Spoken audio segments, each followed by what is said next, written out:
Muchas gracias, senador Roberto Gil. Con su venia, señor presidente, señoras senadoras, señores senadores, hace 238 años, Thomas Jefferson ideó la frase: sostenemos como evidentes estas verdades. Entre los derechos inalienables están la vida, la libertad y la búsqueda de la felicidad. 272 años después, la humanidad queda cimbrada por la valoración horrorosa de los estragos de la Segunda Guerra Mundial y el Holocausto nazi, y se enfatiza en 1948, en la Declaración Universal de los Derechos Humanos, la consideración de que la libertad, la justicia y la paz tienen por base el reconocimiento de la dignidad intrínseca de los derechos iguales e inalienables de todos los miembros de la familia humana. En 1991 se reúnen en París las instituciones nacionales para la protección de los derechos humanos y se establecen criterios en relación a sus competencias y atribuciones, así como la composición y garantía de independencia y pluralismo.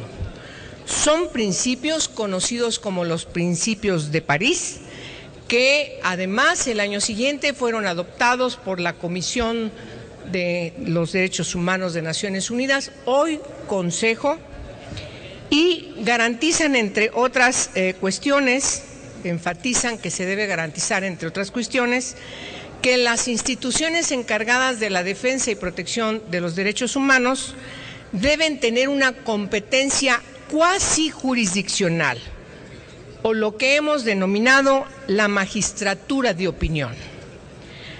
Nuestro país, como sabemos, y este Senado de la República ha aprobado prácticamente todos los tratados internacionales en materia de derechos humanos. Constituyó hace 15 años también a la Comisión Nacional de los Derechos Humanos como un organismo autónomo, pero también se ha venido señalando por diversas organizaciones defensoras de los derechos humanos nacionales y también internacionales, que el país, a pesar de todos esos progresos, todavía tiene pendientes de resolver muchas situaciones que llevan a la afrenta de los derechos humanos, a violaciones graves a los derechos humanos en diversas materias. Yo señalo muy rápido: desaparición forzada de personas, ejecuciones extrajudiciales. Por supuesto, todavía tenemos mucho por caminar antes de que logremos que entre en pleno vigor el nuevo sistema penal, con muchas dificultades para su implementación, sin lugar a dudas. Es preocupante, y lo hemos señalado, las situaciones que viven, que padecen migrantes irregulares, pero también quienes son desplazados en nuestro propio territorio, la persecución de periodistas, defensores de derechos humanos, la violencia contra mujeres y niñas, los derechos que siguen sin cumplimentarse de los pueblos indígenas. En muchos de estos casos, por supuesto, son responsabilidad porque hay una participación de agentes del Estado, pero en otros hay aquiescencia para que se perpetren estas violaciones. Como se señaló en las comparecencias que realizamos para el proceso de la elección de quien debe presidir la Comisión Nacional de los Derechos Humanos, también se enfatizó de la importancia que tendrá la comisión a partir de que entre en vigor la ley para la protección de los derechos de niñas, niños y adolescentes, que tendrá que garantizar una protección efectiva, observancia, promoción, estudio y divulgación de los derechos de las personas menores de 18 años de edad, que constituyen el 37% de la población. El dictamen que hoy presentamos ante esta soberanía ha tenido un proceso arduo. Comenzó con una amplia y abierta discusión sobre los términos en que el Senado emitiría la convocatoria para el proceso de elección o reelección de quien deberá presidir la CNDH en el próximo periodo. Se inscribieron en este proceso 39 personas, de las cuales cumplieron todos los requisitos 22, y finalmente hoy estamos presentando ante ustedes una terna. Se realizaron 2 audiencias públicas para escuchar a organizaciones de la sociedad civil y de la academia. Se recibieron y procesaron cientos de cartas de organizaciones no gubernamentales, de especialistas y personas preocupadas por la materia y por la conducción de la CNDH.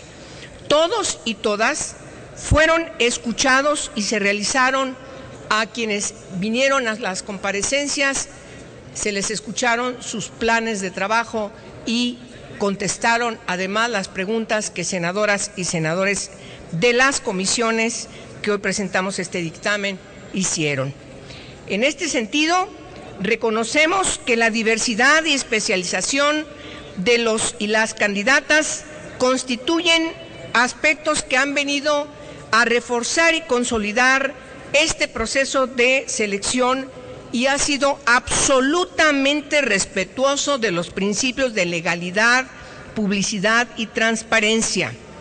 Es indispensable mencionar que todas las candidatas y candidatos ciertamente satisfacen el perfil que se requiere, toda vez que son personas que gozan de reconocido prestigio en la sociedad, cuentan con el respaldo de diversos sectores de la sociedad, son mexicanas y mexicanos en pleno ejercicio de sus derechos y sin duda cuentan con una gran destacada trayectoria en el ámbito de la defensa, promoción y protección de los derechos humanos. Quienes integramos estas comisiones, Derechos Humanos y Justicia, reiteramos nuestra satisfacción plena por el excelente nivel de las personas referidas y enfatizamos nuestro compromiso irrenunciable con la selección de los perfiles más aptos, sin demérito alguno de las y los demás participantes. Es necesario señalar que hay una condición indispensable que debemos tomar consideración para que la sociedad confíe en la decisión que hoy vamos a tomar. Y por supuesto, como yo mencioné también, siga la ruta, esta decisión que habremos de tomar a partir de que los propios principios de París nos señalan. Por lo tanto, ¿qué es lo que pensamos que debe distinguir a la CNDH para que cumpla con el objetivo que nos hemos propuesto? En primerísimo lugar, tiene que ser una instancia vital para la vigilancia, defensa y protección efectiva de los derechos humanos de manera armónica con los preceptos de nuestra Constitución. Debe ser una pieza clave para que se reinverte acorde a su autonomía y acorde al régimen democrático de nuestro país y por lo tanto tenemos que enfatizar la importancia de que sus recomendaciones sean atendidas cabalmente. Debe ser capaz de privilegiar el diálogo respetuoso con sus homólogos en las 32 entidades federativas y también con las organizaciones defensoras de los derechos humanos en toda su diversidad.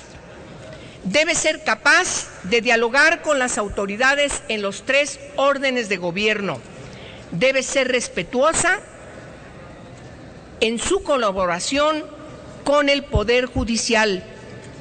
Debe, por supuesto, tomar consideración de las distintas recomendaciones que los organismos internacionales de Naciones Unidas y de la Organización de Estados Americanos le han hecho a nuestro país. Y por lo tanto, también tiene que ser coincidente en la preocupación de los señalamientos de estos organismos internacionales al Estado mexicano.